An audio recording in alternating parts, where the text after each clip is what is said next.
Good morning, biblionauts and company. This video might never realize its full potential, just like me, because it's raining, or it's about to start raining. I don't know. The weather doesn't really know what's doing.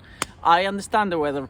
I am in a similar position. The other reason is that the memory of this phone doesn't know what to be either. Like today it has memory, the next day it doesn't have memory. It's up to the gods of the cyberspace to decide for me. I have no agency when it comes to making videos. It's all up to them.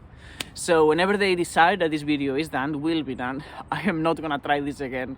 But I'm gonna follow through until then. So yeah, until then, let's talk about Beowulf. I don't know why anyone watches these kind of videos on my channel, because the only thing that they display is my ignorance. I'm making a review again about a book that's been reviewed a billion times. This is not a review, it's a recommendation.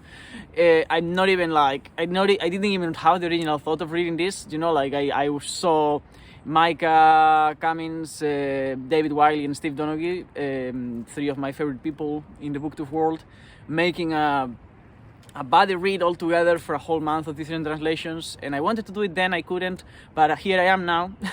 So I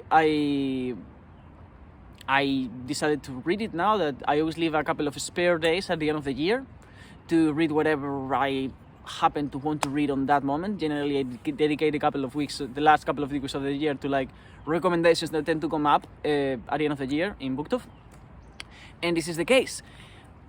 I have a specific approach with all poems. I normally try to at least listen to them as an audiobook version, all poems only, because sometimes all poems work better when you listen to them, just like plays tend to work better when you watch them.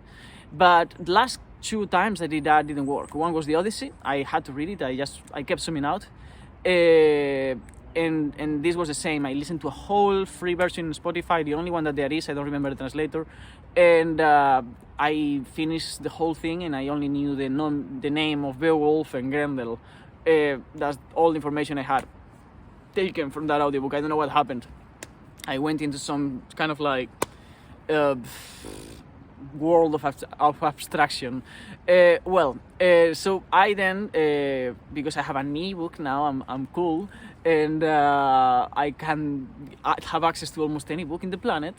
I got my Beowulf Seamus translation, which is the one that everyone was recommending, and I read it, and it was really cool. I mean, this is just a poem about a guy kind of like killing monsters.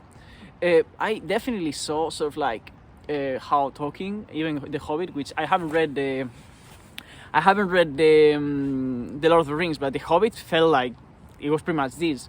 But yeah, I mean, like there's a Beowulf, which is a warrior that can fight with no armor or anything, and he just finds out that there's a monster. He goes, kills the monster, and the mother of the monster comes. He kills the mother of the monster, then he becomes a king, spends 50 years being a king and being like sort of praised and everything, and then a dragon comes, and it's his last fight. And of course, he dies in the fight. Spoiler alert.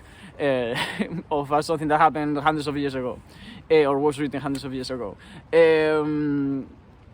Yeah, I mean, what do you want me to say? There's nothing to say that hasn't been said already. I really don't know how to approach these kind of videos, because like I don't think I'm telling anything new here. I don't think that it makes any sense for me to like make one of these. You know, there's some really good channels in YouTube that will give you didactic explanations and summaries of books if you kind of want a proper recap. I'm just here, man. Either way, I love this poem. I don't feel like I still extracted enough. So what I'm gonna do is I'm gonna read the talking translation when I read The Lord of the Rings, probably in 2024. But more about that when I talk about my 2024 TBR. I don't know if you can see it, but it's raining already. I'm not afraid of rain. I only get wet when it rains. But I'm also getting company. So I'm gonna say bye, and I'll see you on the other side. Thank you, booktube.